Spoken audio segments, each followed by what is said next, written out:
Hey everybody! It's been a little bit, but Joel and I are back. It is flying. Ryan Gokers back with you, along with as always, even though it's been a minute. I'm trying to. Oh yeah, re-download how to do this. Okay, re-download complete. Tampa Motor Mouth. Joel Verlin Yeah, behind the microphone. first episode since our week 4 picks.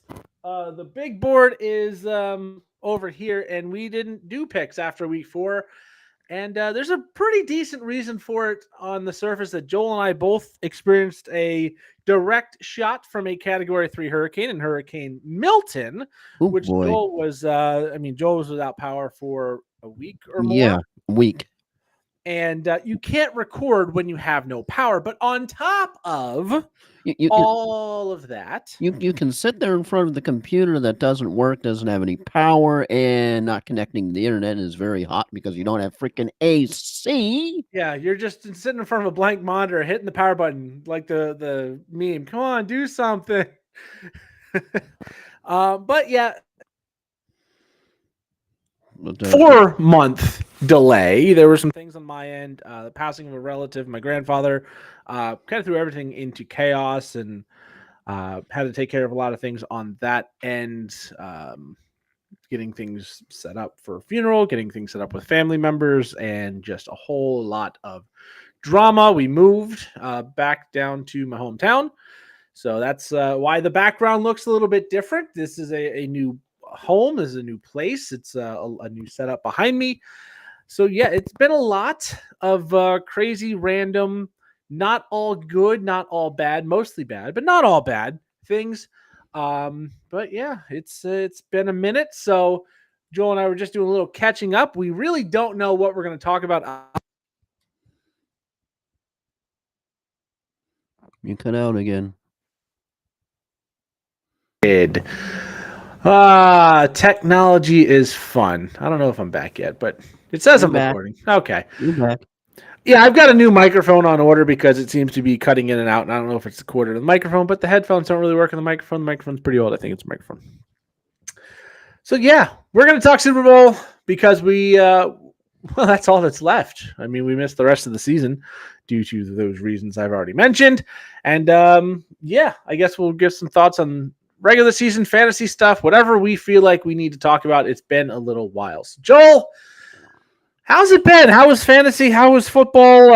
Any major thoughts? I know as a Bucks fan, you guys got a little taste of the playoffs. Didn't go too far, but you at least got there. Yeah, not as far as we had hoped. Sniffing almost to the NFC Championship game like last year, but not bad. I mean, I think if you look at the entire NFC South, the Bucks have literally the most stable team. If you tend to think about it, that getting Evans, and I believe it was Levante David, and they just got the band back together, and that was Yep. probably the best thing. And I know there's another player that I'm totally blocking on because brain fart, but the Bucks won the offseason in the NFC South by not really doing anything splashy. I mean, the Saints, this year, I mean, they still don't Oh, have a coach. They're the so bad. last team that doesn't have a freaking coach because they're in a cap abyss right now.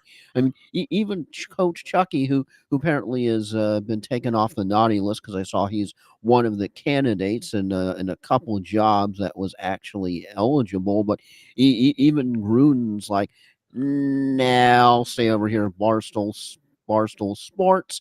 I'll do my show on YouTube. I'll write on the whiteboard, and I don't think I'll go with the Saints. Bill Belichick went to North Carolina, and it's just a sad situation for the Saints. I mean, their cap abyss just expands. It gets worse. Carr gets older. Alvin Kamara gets getting older. I mean, he wasn't even available in the for fantasy playoffs for most of the people. And Yeah. you were using the backup of the backup as the Saints situation just got so bad. I don't know who they were rolling out on the field. The Atlanta Falcons, you have to be LAMOing at. I mean, seriously, LAMOing. I mean, it turns out it was an injury. No shock, Sherlock. Why all of a sudden Kirk Cousins went from Captain Kirk, wait, not even Ensign Kirk. I mean, we're talking enlisted Kirk, as just absolutely horrible to the point where he had Penix Jr. come in and take over, even after they ended up paying Captain Kirk $100 million. Even had a little bit of a tampering penalty added on for their, I think, in terms of a draft pick or something of that nature. But even after all that, flying, you know what happened? What happened? What happened was still the Falcons falconed, because the Bucks still won the freaking division, even though the Atlanta Falcons swept the Bucks twice. They swept them in the regular season series. That's what they paid Kirk Cousins basically to do, and they still flipping lost the division and didn't get in the playoffs. You got to do a Nelson for them, and then you have the Panthers, who I think were better than the Saints and the Falcons, and I think they have the most potential going forward, because Dave Canales is really turning them into a competitive team. I mean, holy crap, can you imagine that you actually have a team have the same coach and the same quarterback almost all season? Wow, they can actually be consistent. Yeah, the Panthers, I think, were the pleasant surprise not making the playoffs, because obviously I think the pleasant surprise of the season was the Washington Commanders and Jaden Daniels just taking off, knocking out your Bucks, knocking out the number 1 seeded Detroit Lions, and then getting throttled by the Eagles. To be fair, the Lions had basically their entire defense on freaking IR. And then some. But yeah, the Panthers were a nice little surprise second half of the season. Chuba Hubbard was fantastic until he got hurt late in the season. Woo-woo. It sounds like the Saints are probably going to end up with Kellen Moore, the Eagles offensive coordinator, which would explain why they haven't announced anything yet, but it's not a done deal as far as I know. Bucks. New reality show. Do you want to coach the Saints? The Bucks losing Liam Cohen to Duval. Oh my! What did you think? This was a freaking reality show. Were you following this crap? Yeah, it was one of those things. I mean, the Jaguars are a dumpster fire to begin with, and this was here we go. Liam Cohen is going up to Duval, because you have to say Duval anytime you say the Jaguars. At least, but you got to say it correctly, like he does. Duval. Well, yeah. I mean, I think it's contractual. But yeah, I mean, this was like a freaking soap opera, because all of a sudden, Liam Cohen goes up to Jacksonville. He's the main candidate. Everyone's okay. Yeah, he's going to be the Jacksonville Jaguars. And I even ended up going to bed thinking, oh, okay, well, I guess he turned down the offer because he went up there. But apparently, the main reason he didn't want to coach with Trent Baalke being the GM. And so he's turning around back to Tampa. Apparently, came back to Tampa. Apparently, signed some kind of preliminary agreement with the Bucks. And then so you're thinking, okay, well, I guess he's going to stay in Tampa. Then all of a sudden, Shad Khan is like, okay, let's see, he doesn't want to coach with Trent Baalke, so let's get rid of Baalke, who was probably like, haha, I survived Black Monday. Doug Peterson got canned, and I did. And guess what? You are fired now. As Shad Khan then cans Trent Baalke, gets back in touch with Liam Cohen, who then ghosts apparently the Jason Light and the Bucks to go back up to Jacksonville. Apparently, then there's all this thing that they're blaming everything on a sick child, and he signs the Jaguars contract and becomes the head coach for the Jags, even after he signed a preliminary contract with the Bucks. So you're like, wait, what? You know, like the one song I'm thinking that's appropriate for this whole thing is "You Spin Me Round, Round, Round, Right, Round, Right, Round." Yeah, that was a really weird one. And then you had the Zoom call that Trent Baalke and Shad Khan were on. Like, yeah, if we want to hire a coach and they want Trent Baalke gone, yeah, we'll fire him. We'll throw the baby out with the bathwater. And he's just sitting on the call like, yeah, I know I'm getting fired. But yeah, the whole secret behind the scenes meeting and then signing after he said he was out. Yeah, Liam apparently ghosted the Bucks for like 16 hours, I think. Yeah. I checked the schedule and I'm like, blast it all, he's not playing in Ray J next year. Yeah. Because he would get booed to oblivion. He would get booed as bad, if not worse, than Hulk Hogan did recently. That's pretty bad. Anyways, Dolphins didn't have a great season. Tua had brain damage once again. Came back and the offense was Did you better, but you lost too much did you time. did you see the shade that Tyreek threw? That originally he wanted out of Miami when it was clear that because of what was going on between the Broncos and the Chiefs were like, "Nah, we don't give a bleep Yeah. about this game, so we'll just let the Broncos look like freaking superstars." And then they were totally shown out to be prove as frauds in the next round by the Bills. But yeah, Oh, we're back to Joel dropping randomly. Oh, it's good to be back. Yeah.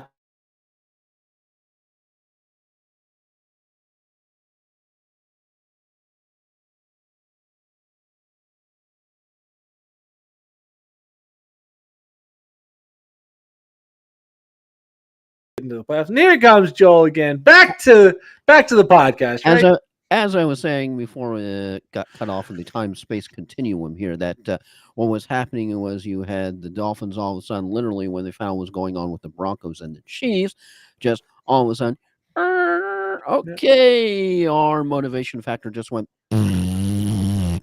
And yeah, because somebody was obviously scoreboard watching the Dolphins were like, yeah, all of them were like, I'm out. After the game, Tyreek obviously not a happy camper and wanted out of Yeah. Miami. And apparently he had an internal, you do quotes, internal convo with Greer and McDaniels. And even though the initial sentiment really kind of wasn't walked back, the wanting the trade was walked back. So kind of have to wonder if Tyreek is going to be there next year, because he even did a post on social media going, I'm paraphrasing something like, it's a real breeze to do a 3-hour trip to Tampa. And you're just kind of going, and I don't know, as Buck fans, I'm not sure if we would want, because the talent is something that's there that you would definitely want, but you're not sure you want to deal with the divaness. Or the contract. He's got a massive cap hit the next few years. So when I see something like Myles Garrett wanting out of Cleveland, I'm like, if you can You like flip him for you like Tyreek and save some money, you do it. like you like the reasons cited for trade, desire to win. Really, you can't do that in Cleveland? Huh? Mm, Really? no, no, they don't do that very often unless you're Baker Mayfield, who The eight the, eight coordinators in 8 years is going to be fun. the Browns beating the Steelers in the snow game was pretty much their Super Bowl this year. That was a fun game. Jameis Winston, most memeable quarterback, now second most behind Will Levis, but still, at least Winston's likable. Levis just seems like a turd. Yeah, Winston's Uh, trying to apparently campaigning in Super Bowl Radio Road this week for to go to be the New York quarterback. well, no, he asked Saquon Barkley, Yeah, yeah, because hey, I'm a free agent. Who do you think I should go play for? He's asking Saquon. He goes, think New York needs a quarterback. He's like, whoa, which one? He's like, the Giants. Yeah. Although oh, I kind of think I kind of hope Jameis goes back to Cleveland and Watson is out. They get a rookie. Just let Watson run the and season. Get a rookie to train up behind him. and did you see the stupid question of the press day when apparently you had a reporter ask Jalen Hurts? By the way, my girlfriend thinks you're the most handsome quarterback in the entire league, and I was wondering, is there absolutely anything I can do in that area at all? And Jalen ended up saying, basically, nah, it's all DNA. It's sort of like, Yeah, media ooh, day. I don't know what I hate more, the media day or the Pro stupid, Bowl. stupid, dumb butt question day. In other words, I, like you get the stuff like Jameis, you go, oh, that's kind of fun. The Pro Bowl is just dumb. Can we cancel the Pro Bowl permanently? Just say you're an All Pro. You are get your there bonuses, but nobody wants to play in this crappy event. are any All-Star game a good thing? With their skills competition and making a 3-on-3 tournament, putting something on the line where the players actually try and win. NBA, I would say your dunk contest is probably the only thing that really matters in that. I know we're not an NBA podcast, but Luka Doncic traded for a better. Oh yeah, did you see the fact with that trade? It was interesting. You had that the only team that the Mavs reached out to were the Lakers, number one. Yeah. Number 2, the haul that they got back, people not whelmed with. Very underwhelmed. Yes. Number 3, how can the King and Doncic actually coexist since both of them are ball hogs? I think it's one of those things. LeBron at his age, he's gonna have to take a step back from being a ball hog and just let Doncic do his thing a little bit more. But he played with Dwayne Wade and Chris Bosh in Miami. They won a title down here. Like, I think he can do it, especially when he's in his 40, 41-year-old season. He's at the end. Doncic is still up and coming. He's going to utilize the talent around him. I think it'll be all right, but it's just one of those like, oh, I don't care about basketball. I don't know anything about basketball. And I'm like, that's a terrible trade. You know it's bad when you try and do it on the video game for the assigned sport, and the video game's like, "Are you trying to rip me off? What kind of piece of crap moron do you think I am?" Somebody actually posted, and all of these games they do come back with, "Yeah, that's nowhere near enough. I don't know why you're trying to rip me off, but you need to come back with a better deal if you want to continue negotiating." And then it's like, that's the deal that went through in reality. I know video games are so fun because there's a baseball one I did a couple of years back. I remember that I was going to start up a Marlins franchise, and the expectations literally were try not to suck too much. Yeah. I'm paraphrasing, but that's basically what the game said. And I got college football 25, NCAA football 25, and did USF because go Bulls back here. USF cheerleaders won a championship recently. Oh, good for them. There's that, and got back to the Doncic trade. 4, did you see the first game back where the Mavs absolutely got blown out? 90 points allowed in the first half. And 5, which this is the most NBA talk we have ever done on the Sports Shuffle. This is history in the making. Well, it only takes us not doing anything for 4 months and having one of the dumbest trades of all time to get 5 minutes of NBA talk if we get to that. And 5, did you see Doncic's weight and the trade? 270 pounds. I think their dietitian and nutritional experts need to be relieved. I mean, there's some guy, and I'm a bigger guy. I'm not quite as light as he is. I'm a little heavier, but I'm a fairly athletic guy, and he's athletic for his size. It works for him. If he went down to 230, he'd lose a lot of his power and strength. And I mean, he can still throw a ball from wherever he wants, and it might go in. But that's enough basketball talk for me. You don't want to break down and prognosticate where will Jimmy Butler's next destination will be, and will he be any happier with all of his millions? I would have to know where Jimmy Butler was now. Miami. Still Miami? Okay, it's been a few years. Butting heads with Pat Riley. Apparently, he was suspended again after walking out of in the middle of a shoot around because he found out he wasn't a starter. Well, let's segue nicely because we can talk about the back Super Bowl. To the NFL. Yes, and the reason it's a good segue is because the NFL actually reached a deal with Pat Riley of the Miami. Oh yes, I know what you're talking about. You're talking about because they had to get the licensing on the word three-peat in case the Chiefs win. So anybody who's like, oh, it's all rigged. It's like, we talk in fantasy football. Follow the roster moves, follow the money. Hey, this guy got signed for $15 million. Yeah, they drafted someone in the 4th round.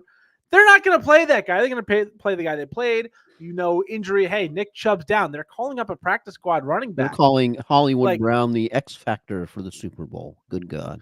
So you follow the money. It's like all of a sudden they're paying this guy to get terms and licensing to something that might happen, might not. So on top of everything else, and I don't know your opinion. We haven't actually talked about this. Did Josh Allen get the first down? Because I am a Buffalo Bills hater. Very well known. And I'm not sure if he did. When you look at the down the line, when you look at the one that's, if you don't know how the NFL has their cameras, like it's not like here's the line, cameras down the line. Like the line will be at the 35 and camera's way back here. And you get that angle. From the angle, it looks like he clearly got it from a yard. But from the side, it's really close. And in real time, I'm not sure. I tend to think that just because, did you see the statement from the refs that they are insulted by all the insinuations, and I'm paraphrasing, that everything is Yeah. rigged for the Chiefs. Yeah, I did see something like that. We're not rigging anything, and Pat Mahomes at media day. Hey, yeah, there's been a lot of people that helped get you here in your life, but which ref is Um, your favorite one? He's like, they all do a great job, man. I don't have a favorite ref. They all do a good I job. did. Like that's the correct answer. Oh, But did you see the quote? And I'm not making fun of religion or anybody who is religious because I definitely am a spiritual person myself. But the I kind of did a sort of one. Did you see the quote by the Kansas City owner's wife who said that we're not here because of the refs, we're here because of God? I did. As someone who's not a very religious person, I have my own set of beliefs. It kind of makes sense to me. I don't think God gives a crap what team wins in Yeah. football. I think if there is an almighty being, he's got bigger things to worry about than who wins oval ball championships. That Or is or for the two of us to or, discuss and care about. But or as God, is he wants to make sure there's no fires in LA or floods in New Orleans or all that other stuff that definitely doesn't happen all the time. or as there's a streamer from over in the pond called Statsbloke whom I listen to. He calls it egg ball. Egg ball's a good one. Um, Yeah, I think he has more pressing concerns than NFL right now. So as let's talk Super Bowl and then we'll talk some other topics. I do want to, I think I addressed that hopefully without offending anybody because there was no offense yeah, meant.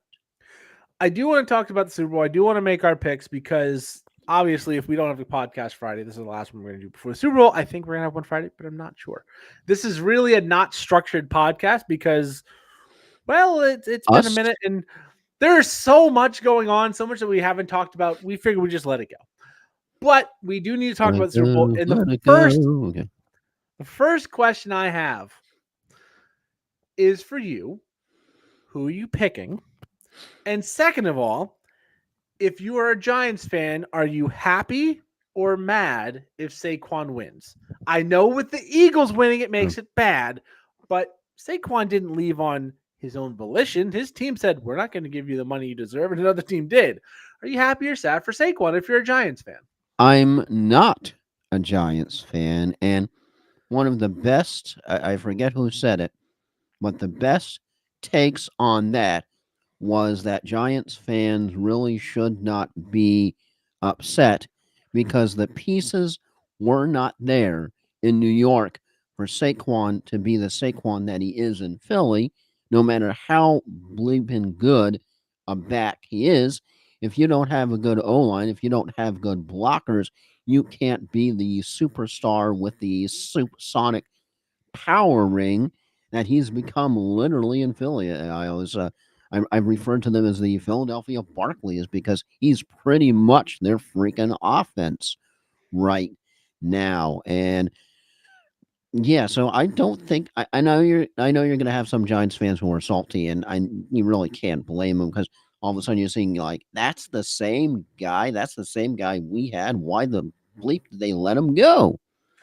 But yeah, Yeah. I don't think they really have a cause. I know you're going to have some who are, just because it's like, oh crap, that's the potential we could have had here in the Big Apple in what he's doing in the city of brotherly love. But I really don't think there's any justification to be happy unless you had these same pieces in New York that you have in Philadelphia, and Saquon could have been what he is now then. Yeah, we'll get to the pick in a second. I don't think you should be upset with Saquon. Yes, I know he went to the Eagles. Yes, I know at the end of the day when he was released, he chose to go to Philadelphia. But you see why he did that by the fact he's in the Super Bowl, had over 2,000 yards rushing, and has been a dominating force in the playoffs. And frankly, if they would have played him the entirety of the games were blowing teams out, Arguably the real 101 fantasy football oh pick this yeah, year. he should have. If you, it was either him or Jamar Chase. That was the correct pick at Mhm. 101. Not Christian McCaffrey, Tyreek Hill, which is what most people were deciding between.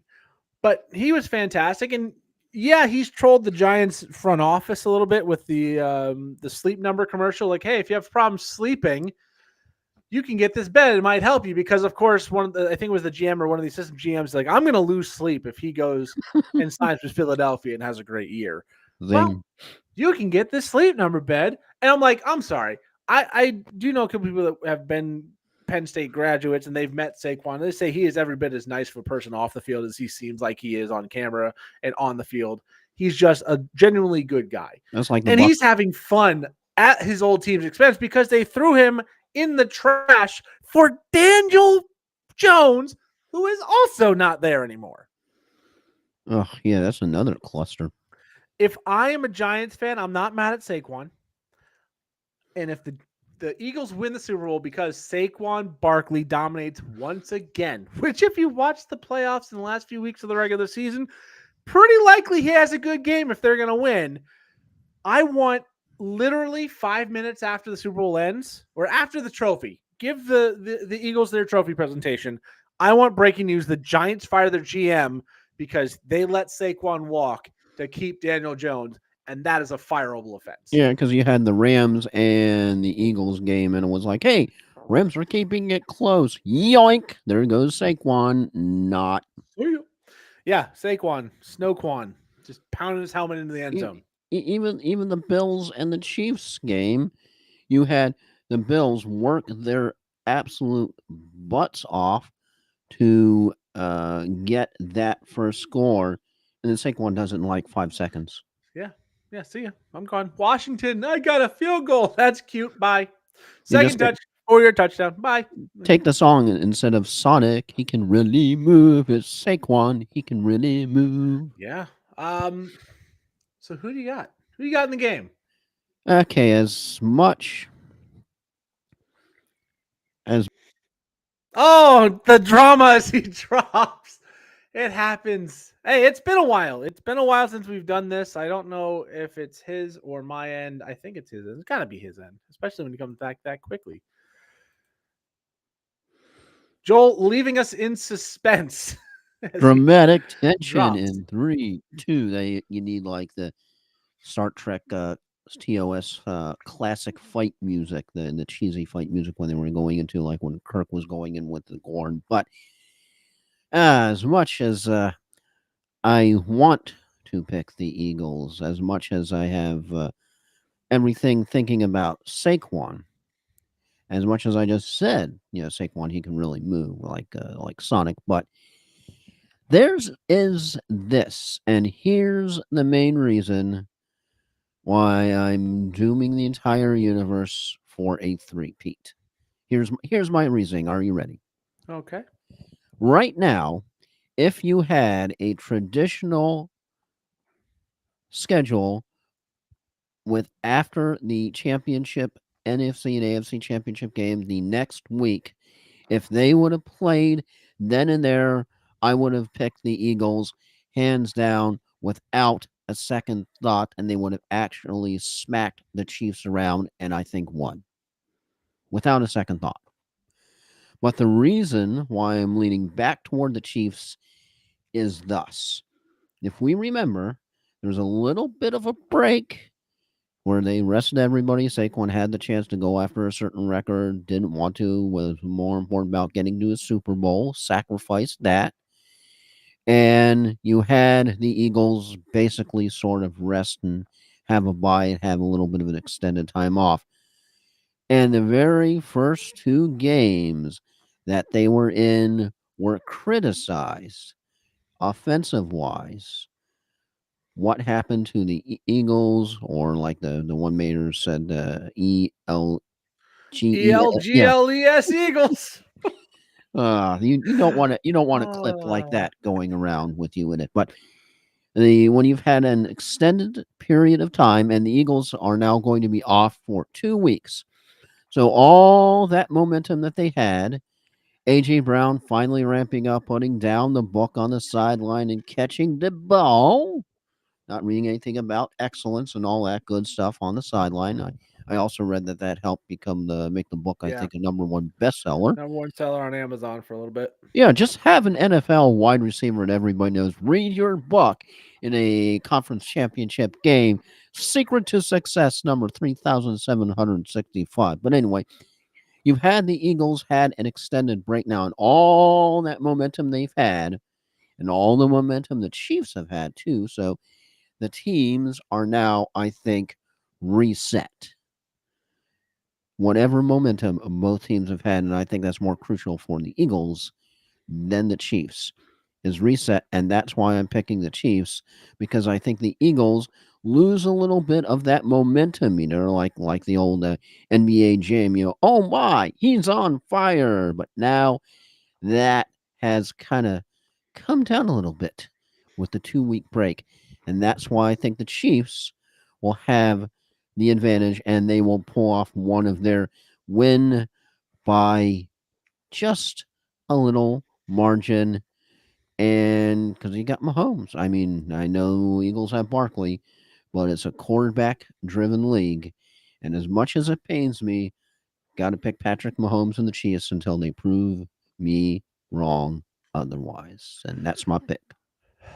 We didn't get to talk about how fraudulent the Chiefs' 15-2 record really was. Obviously, the loss to Denver you throw out because it wasn't the starters. Loss to Buffalo. Buffalo was a good team. Lost the Raiders with a snap.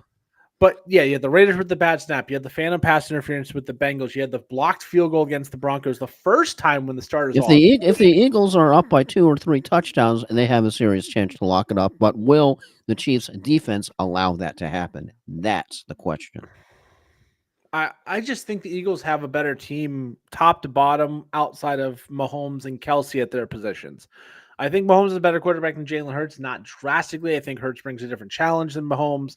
Mahomes, I think, is a better talented pocket passing quarterback, but Hurts can do some damage. And Travis Kelsey, even though he's slowed down a little bit, is still better than Dallas Goedert. But you're taking the Philadelphia wide receivers over the Kansas City wide receivers without question. Juju or A.J. Brown, it's not really something you have to consider.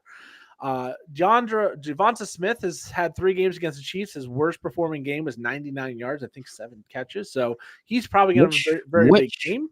Which A.J. Brown shows up? I think the A.J. Brown that's going to watch Saquon run like crazy, because if anything, this team has learned, yeah, you can shut Saquon down and sit him for a week. He's still going to be on fire. He comes back red hot. And I just think that Saquon's offensive ability, he's going to break one, and it's going to be a backbreaker. I think that the Eagles have a better defense. It's a young defense getting better as the season progresses. And Pat Mahomes has had one of his weaker years. And at some point, when you get by on a weird call here, a fluky field goal block there, a phantom pass interference that gets called, there's a whole supercut of all the times that, I mean, they almost lost to the Panthers.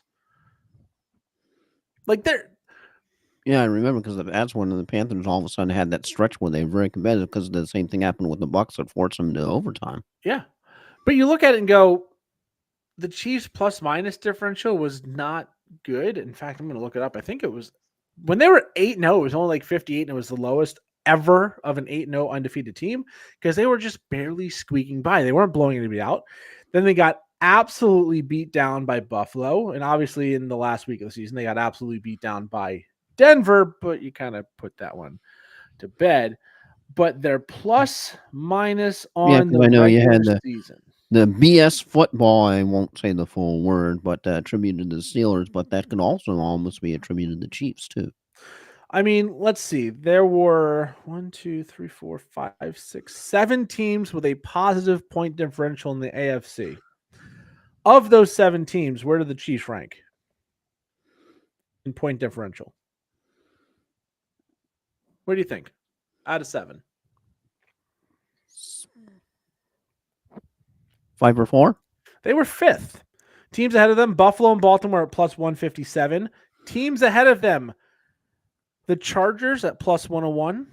The Broncos at plus 114. Chargers do not exactly have a fantastic playoffs appearance. Oof. No, but that happens. In the NFC, the Eagles had a plus 160, Washington a plus 94, Detroit plus 222, Minnesota plus 100, Green Bay plus 122, Tampa plus 117, 5 fewer wins. And, you look at the Chiefs, plus 59. They weren't blowing teams out. They were leaving games close, which means when you have a guy like Saquon, you have a defense that has been very opportunistic, very good, and they've been getting better. At some point, that mistake just looks like it's going to bite you. And to everybody who's saying fire Todd Bowles, he's now had his second assistant become a head coach. Yeah. Yeah. Chiefs season, week 1, toeing the line. Week 2, phantom interference. Week 7 was the fumble. Week 8 was the overtime game against the Bucks. Hoto. Yeah, week 8 was the overtime game against the Bucks where they never got the ball. So hey, that's how it goes. Week 9 was the blocked field goal against the Broncos. Week 11 was the Panthers. Week 12 was the botched snap. It was one of those. Yeah. Well, it was.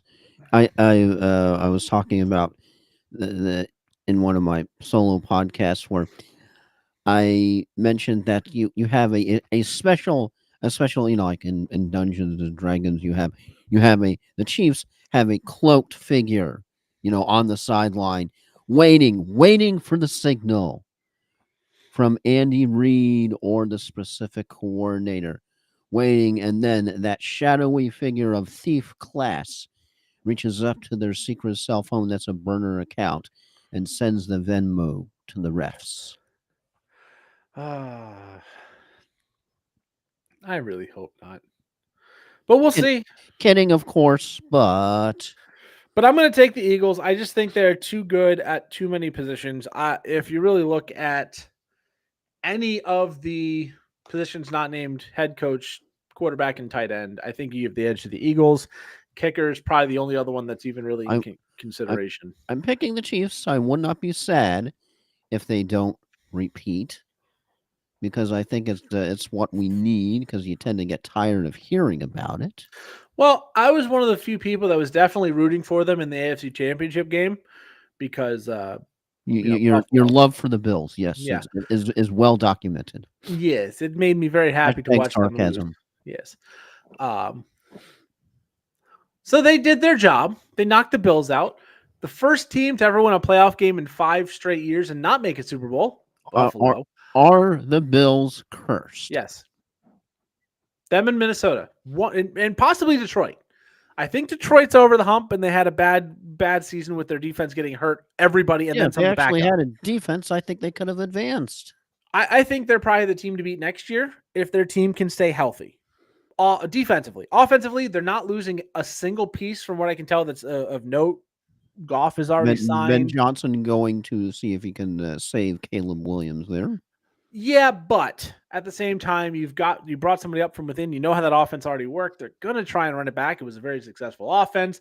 They're still going to want to use the Sonic and Knuckles, Gibbs, Montgomery tandem in the backfield. Jameson Williams is a top 20 wide receiver in fantasy this year. Don't have him throw a pass. Yeah, sometimes Detroit gets a little too cute for their own good. Maybe that's Ben Johnson getting out of there will help that. But Amon-Ra, Jameson Williams, Sam Laporta, and then you had guys like Tim Patrick step up and have a good role. I think the offense is going to be just fine. That defense can definitely come back next year. But they might just be a curse for. I know Buffalo is. I know Minnesota is. I'm not sure about the Detroit Lions. But Buffalo is absolutely cursed. And their fans every year like, this is our year all the way this time. No, it's not. You're going to be miserable your entire life, and then you're going to go outside in Buffalo in January and cry icicle tears on your own face. That's how it works. The one team and person is who are thanking Mark Cuban and the Mavericks for doing the Doncic trade is Jerry Jones and the Cowboys, because they're going, please, somebody do something dumber than us, Mavs. In the same city. Okay. Yeah, they didn't even have, like, the national conversation would go away, but you think, oh, yeah, some NBA team made a trade. The local market's still going to kill you in Dallas. I don't think Schottenheimer's going to be a bad head coach and all that, but it's got a little bit of an odor to it. And then in the same city, you're going to do the Marty, and that's not Marty Schottenheimer. It's Brian Schottenheimer. That's his kid, yeah. Yeah, because Urinating Tree actually did a legacy of failure talking about how bad Marty Schottenheimer was. And I'm watching it, I'm going, oh my god. Yeah. The NFC team with the longest championship game drought is officially the Dallas Cowboys, with Washington having gotten there this season. Given the Dolphins and the Browns and the Oh, Jets, I think are longer than did that. you But see that Dan Snyder not enjoying the Commanders being in the NFC Championship? I Too bad. can't imagine why. Too bad. So sad. Like, if you believe in karma at all, you look at the Commanders having a good season immediately after they get rid of Dan Snyder and go, yeah, that makes sense. You know what? Some of the Washington fans were probably doing the old DX chant. And now, of course, we got 2 words for ya. Suck it. Yeah. Oh, I would have loved to see them in the Super Bowl and just go, hey, Dan. Hey, Dan. It was clearly your fault, Dan. No, it's not Jaden Daniels unlocking Terry McLaurin as one of the best receivers in football finally and being one of the most dynamic rookie quarterbacks, and the defense is overachieving under Dan Quinn. It's not that. It's Dan Snyder's gone. Everybody's having a good time. Yeah, everybody was ding dong, which is dead. Da, da, da, da, da, da, da. Pretty much. Yeah. Although they are apparently keeping Commanders, I'm sad to say. I mean, it's better than Washington football team. We have a problem with the Utah hockey team with a lot of what they really want to do being Yeti. They want to do Yetis, but because of cups, Yeti. This is not a Yeti, but a cup. Also, Ohio State national championships. We'll talk about the college football playoffs. Oh yeah, did you see the video with immediately after winning the national championship, the golf cart crashed and trying to go to back to the locker room, crashed into the wall. Right into the wall. I'm like, oh, okay, that's a little Austin Powers. Okay, sorry. All right, everybody walk. But maybe the driver had too much. I would. But yeah, the Utah Hockey Club wanted to go with the Yetis. It was the popular pick, but the trademark, it's not the company that owns the cup that has the problem. It's the trademark department. Yeah, that's the really super expensive cup that like keeps your beverage cold for like 5 eons, right? Yeah, I'll say this. This is a Tervis. These are made in Venice, Florida, right down the road from us now. They do pretty much the same thing as Yeti, maybe not quite as long, but guess what? If you put ice in this cup, it will last all night. And then you still have ice in your cup in the next morning with water in it. So, yeah, if you want to pay a lot more for a cup, then you can, but it all does the same thing. But yeah, because the patent on Yeti, the patent office said, oh, this is going to be too confusing. The Utah, what would have been Yetis, now is like, oh, we could be the Outlaws, or we could be the Wassac, or we could be the hockey club. It's like, oh, this is how we get Commanders, isn't it? Because I'm pretty sure, I remember when we talked about this the first time, somebody had taken a patent out on like the Hogs and the Red Tails and all these other things that they could have done. Anything that they could pick, and it was already claimed. So like, well, what's not? Well, Commanders isn't. We all got the Commander-in-Chief, and it's a military thing, and it's strong. Screw it. That's the best we can do. Take it. And Dan Snyder, doing Dan Snyder things. I kind of wish they would go back and try and negotiate with that guy who had all like the Red Tails. I think that'd be a good homage to the Tuskegee Airmen and all of that back, which is a cool movie. It's a very cool movie, and it's about the first all-black air squadron, which, you go from a term that some people, mostly not affected by it, thought may or may not have been racist, and then you promote it to a different one that honors a minority race, which would have been kind of a full cycle. So, anybody, black, white, or otherwise, who ended up having the guts to get in with some of those fighters, the F-6Fs, the Hellcats, or the Corsairs, and actually, because, just the thought, if you like movies, it's a cool thing, if you're an aviation buff, if you're a history buff, a naval buff, you like watching, but you have to think about how unbelievably scary that is what they did every time they went into combat. Especially with how overmatched they were with how more maneuverable the Zeros were. Yeah. But that would have been a good one. They could have tried to go to that guy. Hopefully, maybe they will down the line. But Commanders, you've had some success with it under that banner. You're probably going to leave it. It's probably very expensive also to rename everything, too. And you just did that.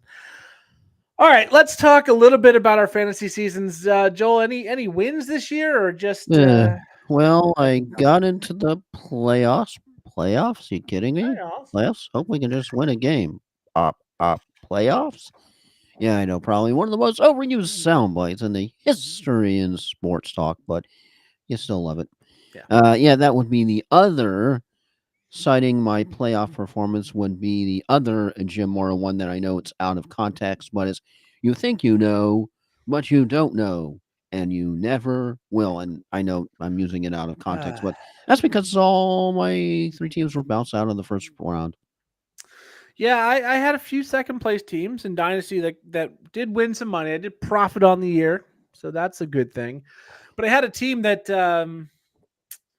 got bounced putting up 200 points because the team just went absolutely nuclear. It was the best team in the league by far that I had, and put up almost 200 points and lost by 30. And then the championship game, that team that put up about 227 points, was the top 5 scoring week in that league all time, put up 133 points. My one lesson I did learn, because I would have had at least one team go to the second round, was when they say start your studs, they mean start your effing studs, because I had one of my teams had Mike Evans, and what do you overanalyze? I know you've done this before, right? Oh, yeah. I know we are both the kings of overanalyzing and overthinking.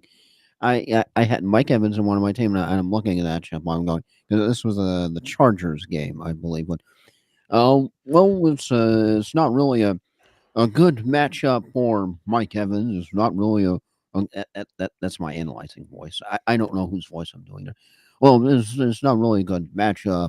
I know, it's my Moneyball voice. There we go. Not really a good matchup.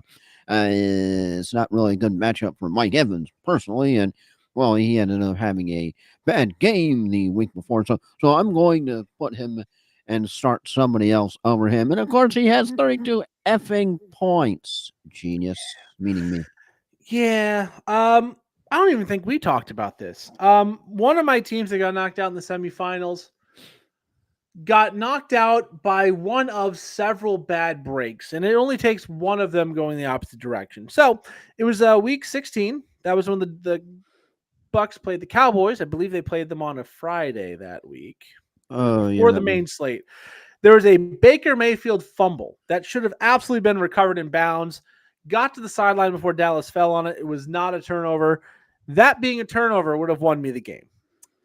I had Josh Jacobs. That was the week they sat him for the last 26 minutes of the game. He needed 17 more yards, well on his way to get it against a terrible Saints team. That would have won me the game. Is that when you're screaming at your TV screen? Yeah. Oh, the worst one of them all. The guy I was playing played the Bengals defense. You might think, oh, well, that's a good thing, is it? Was that when the Bengals defense went off? That was when the Bengals defense played Cleveland and gave up 6 points. And they absolutely... If the Cleveland Browns kicker doesn't miss the extra point, that's when likely it's a 3-point swing, and I win by 1.3. Wasn't that when the Bengals got like 20 plus points or some crazy? They got 20. Okay. And if the extra point by the Bengals or Browns goes in, they get 17, and I win by 1.3. And for what it's worth, would have won the title in that league. It's only the league I travel for. It's only the league I want most. But you're definitely doing a constant Yosemite say, I'm going to take a record, take a record. It's been over a month, and it's still very, very raw. It's like if you're into it's something that you can't understand, that if you're not understand, and it's not something that you feel visceral about in fantasy football, when you literally get pissed and when you're bummed out the next day, if you don't feel that, then you just don't love fantasy football, because it's something that you're vested in. I mean, it becomes a job literally for 6 months. It's a job you love. It's a job that you curse at. It's a job that you cheer for sometimes. It's a job that you have unbridled enthusiasm when you have one of those moments like when Jamar Chase goes off. But when you just have those unexpected goose eggs or injuries or letdown performances, and it can just make you bummed. It really can. It's up and down. And I believe I had Ken Walker leave early with an injury in that same week. Ooh. So 1.7 points would have gotten it done, and those 4 instances all occurred. You want to talk about not meant to be? That's it. And I had a lot of trash talking planned because this is the guy I lost to did go back to back. He had won it last year. He did win it this year. He lost 3 games in the regular season. We played twice. He lost both of them to me, and he should have lost in the playoffs, damn it. So I had so much trash talk that I'm not even gonna say because it's vile. But one of them was because it's a group of guys. Another guy named Ryan, by the way, who beat me, and he's been with some of these people longer, so he became Ryan, and they call me Gilly, which is a play on the last name Gilchrist. So I was going to send a text to the entire league. It was one of the few things I definitely know I can say, and I was going to say, I know pretty much everybody in this league calls me Gilly, and I'm good with that. But Ryan, from now on, you need to call me Daddy. And that was my opener, and I had memes planned. I had You were like the that, like the meme of the powerful guy. Doge and the weak Doge. I had that all planned. You I were had like the so guy much behind the fun. tree, rubbing his hand and licking his lips, and you were all ready, and you were. Oh, I was ready. I had ideas. I had so many ideas. And oddly enough, if I'd have won, it would have been Brittany and I, my wife and I, in the championship there. And I would have smoked her by about 60 because her team sucked. I think it put about 50 points. Could imagine she had a couple words to say about that. Yeah. And we all knew it was coming.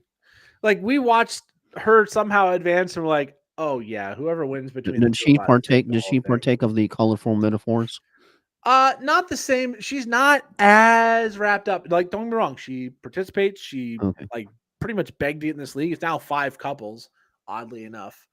But it's a very tight group of people, and we all want to beat the hell out of each other in this league. And the fact of the matter is, like, I went on a hot run to get in. I think it's the 4 seed. I was like 4-6 at one point, finished off at 8-6, got in, was just like, oh, I know you're hoping I get knocked out in the first round because you don't want to see me. And then it matched up, and it was an eerie silence because it's a group of people that were texting back and forth, the two of us, and then my brother-in-law and my cousin-in-law, Chris and Nick, who are both in this league, and they're in the 16-team league. They're people there's usually a banter going on back and forth. It was like eerily silent because I didn't want to be that guy like, yeah, you beat me twice. I beat you twice. I'm going to get you a third time. And then it fall apart like it did. And he didn't want to be like, third time's a charm. I went like, it was just eerie quiet. And I was the whole time just thinking, I know what I'm going to do if I win, and I didn't win. But yeah, second place in a dynasty league got me about $350, so that was kind of nice. Third place in the one where I got knocked out because the guy put up 230 on me, got me another 50, so got my money back in that. Got a nice successful rebuild going in another dynasty where I've got 5 of the first 7 picks of the next year's draft. So that means you can buy a mic, right? Zing. Sorry, I had. Hey, I already did. It'll be here tomorrow. Hey. But yeah, it's yeah, no luck this year. Got close. I think I got knocked out by the champion. The 16-teamer got a new trophy. I don't know if you saw the new trophy in that league, Joel, in the sleeper, the 16-team league. Okay, I don't think so. But Oh, okay. Well, I might have to show that one because I spent some money. Not all the money. Fortunately, I was very lucky that some people were willing to contribute. So we will, let's see. I think it's this one. Window, that one. We're going to do that, and we're going to bring that up. Yeah, that is our new trophy, which is a nice upgrade from what it was. Like Beyonce, let me upgrade. Yeah, so we had a couple people pay in and help with that. Zach was one of them. The champ was the other one. It's now in Massachusetts with the champion, who I believe is the one who knocked me out in the first round, and I would have won from there. So congratulations, another bad beat. But yeah. Hey, I'm just happy I didn't have the toilet award in the new league. So yeah, that went to my buddy Justin, who getting back into fantasy in the 16-team league. First year in a while he's done it. Hey, he did all right. He's doing better than a certain kicker in Baltimore is right now. Oh.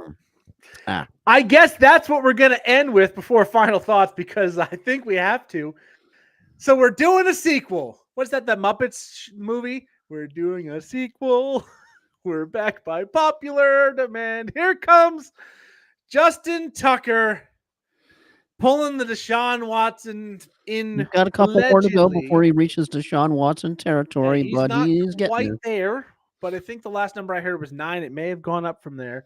9 masseuses alleged that he was, inappropriate. He was, I don't want to even say what he was doing, Yeah. but he was leaving puddles on the table and touching people with things you're not supposed to touch them with.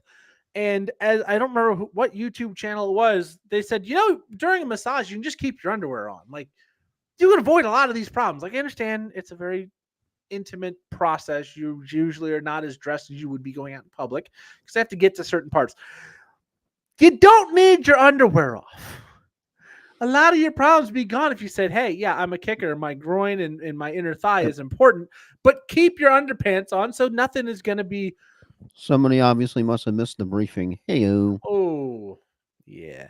Yeah, I just don't understand. It's like, hey, apparently this happened in the past. This is not like, oh, he didn't learn from Deshaun Watson. No, I think he was giving tips at the same time. Deshaun just had more. So we'll see what happens there. He unequivocally denied it in a way that I don't remember Deshaun Watson doing, and it sounded like this might have been a little bit of a hit piece, but I don't know. We'll see. But yeah, the sequel to Deshaun Watson is Justin Tucker wiener slapping women during massages. Not cool. That's I guess the most classy way I can say that without getting too gross. In trouble. So with that, Joel, any final thoughts, or we kind of covered everything?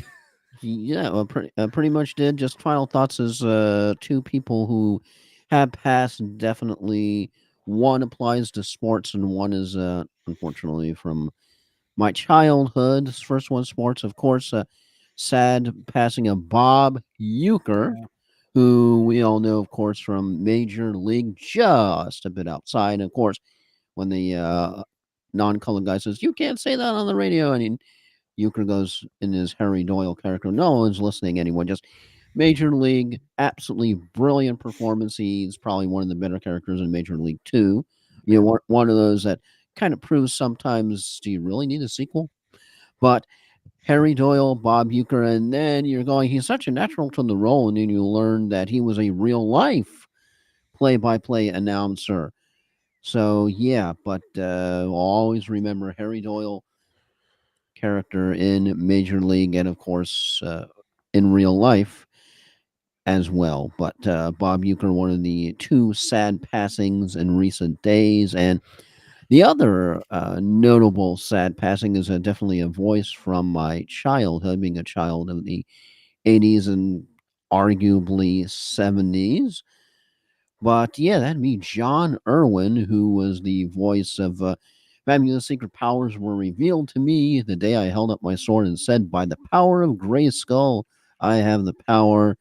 Of course, I am talking about the iconic OG He-Man and the Masters of the Universe, such a very successful 2-season series that even led for a spin-off of another series that was one season of She-Ra, Princess of Power, a very, very iconic cartoon that proves that just because you may have better animation technology does not always mean you have a better animation cartoon.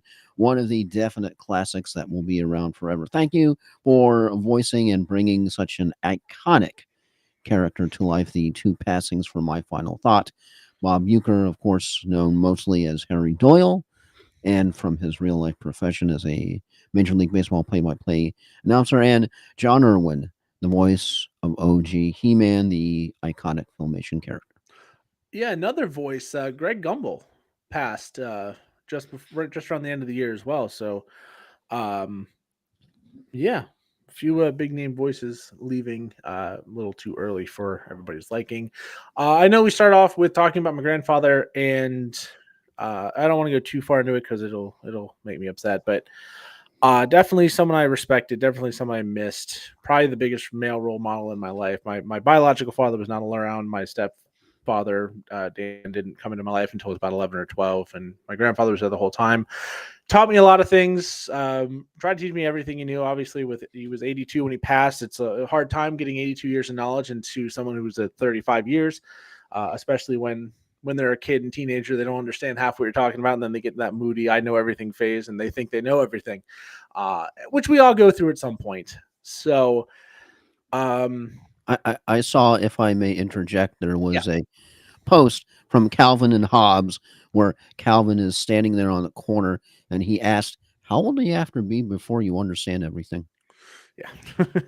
And yeah, it was someone who just worked really hard, wasn't like trained in a lot of things. I mean, he was great with investments, he was great with working on things with his hands, and pretty much just learned it all on the fly. A really brilliant guy in a lot of ways. He not so brilliant in some others, but I think we all have our gaps. He was definitely a numbers guy, not a words guy. And we're finding like these little notes and these just really bad misspellings of words. And we're just like, but yeah, he I sense a kindred spirit with the misspelling problem. yeah, yeah, it's one of those like I can't remember what it was. Oh, yeah, there was a few of them, and as we've kind of gone on from there, we've kind of discovered that he knew his time was coming close and didn't say anything to us, because we're finding notes that are saying, "Hey, when somebody passes, when the spouse passes, you need to do this for tax purposes, and with the investments, and with this, and with that," and they're on folders and documents for 2024, which is obviously the year they're going to be filing for without him. So it's it's been a very chaotic 4 months. It's been a very rough 4 months. Um, the first month of it, obviously, there was no hope of me even trying to come back and do this. And we're in the house that he actually passed in this house. They passed this on to us. My grandmother has moved into a different home with her son, so she can have someone around as much as he was, because she's never really been alone. So it's one of those very weird situations that there's a lot of gratitude that never got said. There's a lot of emotions that never got shared, because he was not a touchy-feely guy. And even when we did his funeral service, which I officiated, I've done 2 weddings and now his funeral. I'm only one off a moving title from the 90s. I don't anticipate doing any more weddings, but if I do, I'm going to make the reference the 3 weddings and a funeral, even though I've never seen the movie. But even with that, this is a person who didn't like being sad. He always liked joking around, liked playing games, liked having a life. So it was more of a celebration of life. And we're joking. He was a bald man, and I am not yet. So there was a lot of bald jokes that got said. It was perfect for what he was. And even the funeral directors were coming up to us and saying that was one of the most genuinely nice, appropriate funerals for what you guys wanted it for. Because you always have the not a religious person. So you have these people, oh, we have a chaplain who does it. Well, that doesn't work for us. So, um, but yeah, there's a lot of things that I wish I could say, a lot of things I wish I could learn. And it's one of those weird things where, yesterday I happened to be in the garage. He passed hanging hurricane shutters 3 days before Hurricane Milton. He got dizzy. One of the neighbors helped him inside, and instead of sitting down and taking a break, he went back in the garage, laid down, which is something he does, and we assume a heart attack. We'll never know 100% for sure.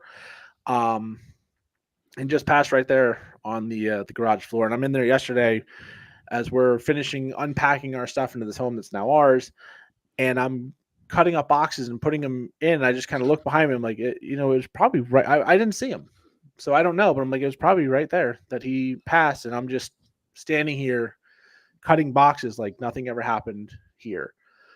So I do want to apologize to everybody for 4 months and Joel not doing this for about 4 months. I know the circumstances are definitely It's, understandable, it's like I but it's like I told you over email. I just said to take care of what you need to. There are sometimes more important things. The podcast will still be here. yeah. And unfortunately, when the more important things hit, sometimes they're joyful things, weddings and kids and additions, and sometimes they're not so positive Yes. with passings. And Yes. while I'm on a bummer streak, I do want to also say rest in peace to my wife's uncle Brian, who just passed about 2 weeks ago, 3 weeks ago, maybe a month at this point. It's been a little bit. Um, Cancer got him. We know what Ooh. happened there. He was a hardcore Marine. He actually unofficially broke the Guinness World Record for most push-ups, and I think it was 10 minutes or an hour or something like that. But because of a technicality, they didn't give it to him. But yeah, it's been an interesting 4 months. A lot of not so good things, but you had to find some joy in there. I know, like the people I talked to on that text chain that I was talking about earlier in the fantasy league, we went to Jacksonville, watched probably the worst football game of the year, Minnesota versus Jacksonville. Mac Jones' first start for the Jags, and the Vikings, Sam Darnold just throwing interceptions in the end zone. That skull chant, by the way, is really, really cool, but it gets old very fast because Duval was definitely not Jags. Sam Darnold had his reckoning the last 2 games of the regular season. Oh, boy. So, yeah, it's been a very hectic 4 months tomorrow. It'll be. So, Like Chris Thomas, who is no longer with us, was a local radio host on 620 back before it was even on FM and AM. And when he closed off his shows, he always said, "Tell someone you love that you love them every day because you never know what tomorrow may bring." very, very true. And probably the best way to end is to leave it right there. So I am Flying Ryan Go Crystal, along with, as always, Tampa Motormouth, Joel Verlin. And we'll probably be back Friday and hopefully be on a more happy set of topics. But we figured the first one, we're going to go over some of the stuff from the season we didn't talk about. We're going to go over what happened in the last 4 months. And we got our 2 rule picks in there. So next time, hopefully have a little bit more fun, a little more upbeat. And with that, for the first time in over 4 months, we gone.